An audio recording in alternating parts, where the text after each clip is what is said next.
Ice cream খেতে পছন্দ করেন না এরকম মানুষ বোধহয় কমই আছেন। বাচ্চা থেকে বড় সকলের ভীষণ প্রিয় আইসক্রিম।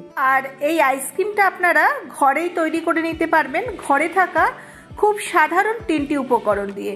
কোনো রকম বিটার, ব্লেন্ডার এবং মেশিন ছাড়াই একদম দোকানের মতো পারফেক্ট আইসক্রিম তৈরি হবে। নমস্কার বন্ধুরা, কেমন আছেন সবাই? আশা করি আপনারা সকলে খুব ভালো আছেন। তোফাস রান্নাবান্নায় আপনাদের সকলকে স্বাগত জানাই। আর আমার পুরনো সকল বন্ধুদের পাশে থাকার জন্য অসংখ্য ধন্যবাদ জানাই। আমার রেসিপিটি যদি আপনাদের ভালো লেগে থাকে তাহলে একটা লাইক করবেন, সকলের সঙ্গে শেয়ার করবেন, আর নতুন বন্ধু হয়ে থাকলে চ্যানেলটা সাবস্ক্রাইব করে আমার পাশে থাকার অনুরোধ রইল। আর রেসিপিটা ফেসবুক পেজ থেকে দেখলে পেজটাকে একটু ফলো করে দেবেন। আর এই আইসক্রিম এতটাই টেস্টি আর এতটাই ক্রিমি হবে যে মুখে দেওয়ার সাথে সাথে মিলিয়ে যাবে, একদম দোকানের মতো আইসক্রিমের টেস্ট আসবে। এছাড়া আইসক্রিম তৈরি করতে গেলে অনেকেরই একটা ভুল ধারণা, আইসক্রিম তৈরি করতে গেলে হুইপ ক্রিমের দরকার, ইলেকট্রিক বিটার দরকার, এমনকি আমাদের ঘরের নর্মাল ফ্রিজেও আইসক্রিম ঠিকঠাক মতো জমে না। আমার কিন্তু এগুলোর কোনো কিছুরই দরকার হবে না, একদম জলের মতো সহজ উপায়ে আইসক্রিমটা আজকে আমি তৈরি করে দেখাবো। চলুন বন্ধুরা, আপনারা সকলে আমার সঙ্গে থাকুন আর দেখতে থাকুন একদম সহজ পদ্ধতিতে আমি কিভাবে আইসক্রিমটা তৈরি করি। প্রথমেই আমি আইসক্রিমের বেস তৈরি করে নেব। এর জন্য আমি একটা গ্যাসে কড়াই বসিয়ে দিয়ে দিচ্ছি 1 লিটার লিকুইড দুধ। এবার দুধটাকে খুব ভালো করে জাল দিয়ে নেব। একদম প্রথম অবস্থায় দুধটাকে খুব বেশি নাড়ার দরকার হয় না, যেহেতু দুধটা তখন খুব পাতলা থাকে। তারপর যখন দুধটা বেশ ভালো মতো ফুটতে শুরু করে তখন একটু ঘন ঘন নাড়িয়ে দিতে হবে, ঠিক যেভাবে আমি নাড়িয়ে দিচ্ছি। বেশ কিছুক্ষণ দুধটা জাল দিয়ে নেওয়ার পর এখন কিন্তু দুধের পরিমাণটা অনেকটাই কমে গেছে আর দুধটা বেশ ঘন হয়ে গেছে। আমি গ্যাসের ফ্লেমটাকে একটু মিডিয়ামে রেখে আস্তে আস্তে দুধটাকে জাল দিয়ে নিচ্ছি। এতে দুধের উপরে যে সরটা জমছে সরটাকে আমি আস্তে আস্তে সাইড করে দিচ্ছি। এভাবেই আমি পুরো দুধটাকে জাল দিয়ে নেব। দুধটা জাল দিতে দিতে যত দুধের পরিমাণটা কমে আসবে উপরের সর বা মালাইটা ততটা মোটা হতে শুরু করবে। আর এই মালাইটা আমার এখানে প্রয়োজন, তাই আমি দেখুন কতটা মালাই আমি সাইড করে নিয়েছি। আর একটু জাল দিয়ে যে বাকি দুধটা রয়েছে সেটাকেও আমি আর একটু ঘন করে নেব।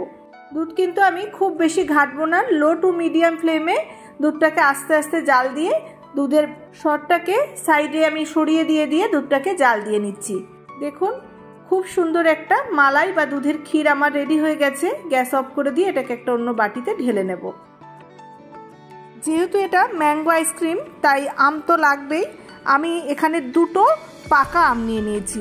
আপনারা এখানে যে কোনো আম নিয়ে নিতে পারেন, তবে আমটা কিন্তু পাকা আর মিষ্টি হতে হবে। আমি আম 2টো বেশ পাকা আর মিষ্টি দেখে নিয়ে নিয়েছি।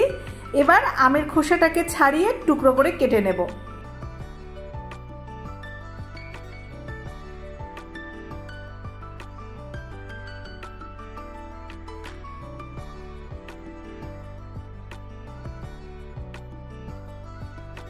দুটো আমি কেটে নিয়েছি, আমের আটিটাকে বাদ দিয়ে দিয়েছি আর পুরো আমটা কেটে নিয়েছি। এখানে দেখুন আরও একটা আম আমি নিয়ে নিয়েছি, আর এটা আর কেটে দেখালাম না, একদম ছোট ছোট চৌকো চৌকো টুকরো করে কেটে রেখেছি। এটা আমার পরে কাজে লাগবে। এবার একটা মিক্সি জার নিয়ে নিয়েছি, আর মিক্সি জারের মধ্যে যে আম দুটো আমি কেটে রেখেছিলাম সেই আমের টুকরোগুলোকে দিয়ে দিলাম।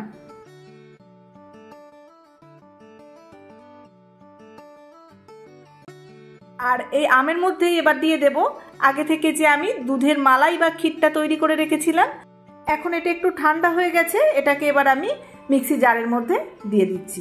হুইপ ক্রিমের বদলে আমি কিন্তু এখানে দুধের এই মালাই বা ক্ষীরটা দিয়ে দিয়েছি। এটা দিয়ে দিলেই কিন্তু আপনার হুইপ ক্রিমের মতোই কাজ করবে, আইসক্রিমটা একদম ক্রিমি হয়ে যাবে।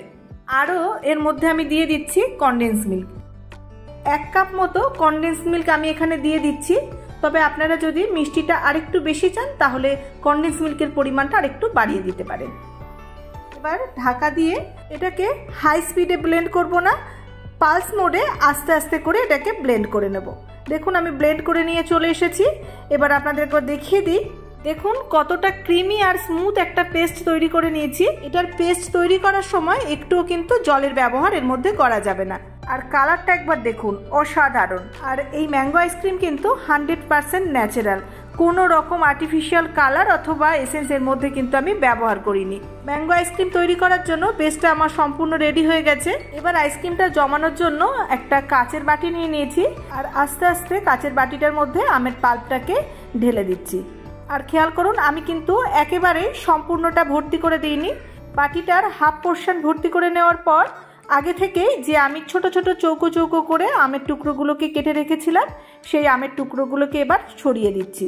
আর আমের টুকরোগুলোকে চামচ দিয়ে আস্তে আস্তে একটু নাড়াচাড়া করে সুন্দরভাবে ছড়িয়ে দিলাম। এর উপর দিয়ে আবারও কিছুটা আমের পাল্প দিয়ে আমি ভর্তি করে নেব।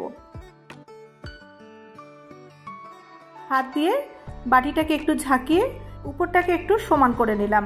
এবার আবার এর উপর দিয়ে কেটে রাখা আমের টুকরোগুলোকে দিয়ে দিচ্ছি। আমি আইসক্রিমের উপরে আমের টুকরো আর কিছু ড্রাই ফ্রুটস দিয়ে সাজিয়ে নেব। আপনারা আপনাদের পছন্দ মতো ফ্রেশ আমের টুকরো অথবা ড্রাই ফ্রুটস যেটা আপনাদের পছন্দ সেটা দিয়েই সাজিয়ে নিতে পারবেন।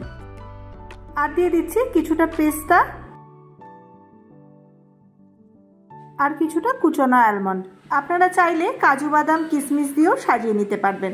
এটা আমার রেডি হয়ে গেছে, এটাকে একটু সাইড করে দিচ্ছি।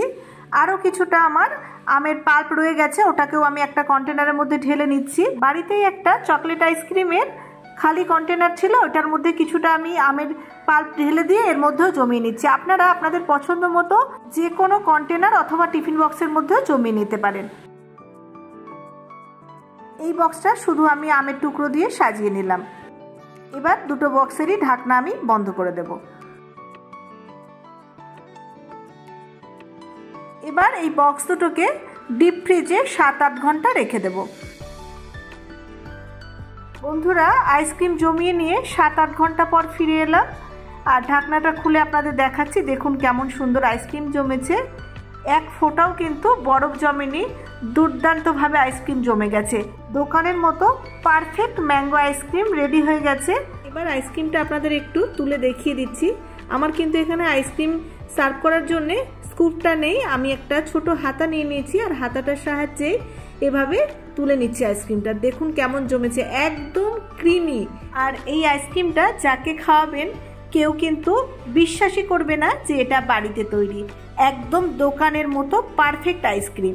পাকা আম খেতে আমরা তো সকলে ভীষণ পছন্দ করি, আর ওই পাকা আম দিয়েই যদি এরকম অসাধারণ স্বাদের পারফেক্ট আইসক্রিম বাড়িতেই বানিয়ে নেওয়া যায়, তাও আবার খুব অল্প সময়ে অল্প উপকরণ দিয়ে, খুব সহজ পদ্ধতিতে, তাহলে কেন আমরা এই আইসক্রিম বাড়িতে বানাবো না? আর এভাবে আইসক্রিম বানিয়ে খাওয়ালে বাড়ির বাচ্চা থেকে বড় কেউ আর ম্যাঙ্গো আইসক্রিম দোকানে কিনে খাবে না। প্লাস্টিকের যে কন্টেনারটার মধ্যে আইসক্রিমটাকে জমাতে দিয়েছিলাম, ওটাও দেখুন কত সুন্দরভাবে সেট হয়ে গেছে, অসাধারণ তৈরি হয়েছে আইসক্রিম। আপনারা অবশ্যই বাড়িতে এই সাধারণ উপকরণ দিয়ে একদম ঘরোয়াভাবে ম্যাঙ্গো আইসক্রিমটা তৈরি করে দেখবেন। আর এই ম্যাঙ্গো আইসক্রিমের রেসিপি আপনাদের কেমন লাগলো সেটা আমাকে কমেন্ট বক্সে কমেন্ট করে জানাতে ভুলবেন না। আর ভালো লাগলে বেশি বেশি করে শেয়ার করবেন। আপনারা সকলে খুব ভালো থাকবেন, সুস্থ থাকবেন আর আনন্দে থাকবেন। দেখা হবে খুব শীঘ্রই নতুন আরও একটা রেসিপি নিয়ে। ধন্যবাদ।